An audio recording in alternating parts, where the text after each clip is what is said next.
Hello friends, welcome to TrendTech Guide. Today I'll show you how to mute a WhatsApp group. So if you're new to our channel, don't forget to subscribe. So let's start.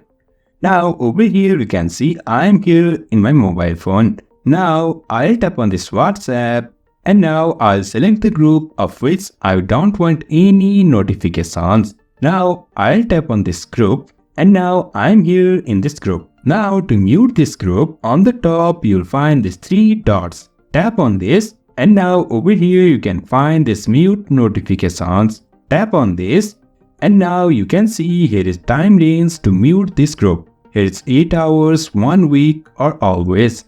Now I'll go with this always and now to save this, just tap on this OK. And now you will no longer receive any notifications from this group. So in this way we can mute a WhatsApp group. So if you find this helpful, don't forget to subscribe.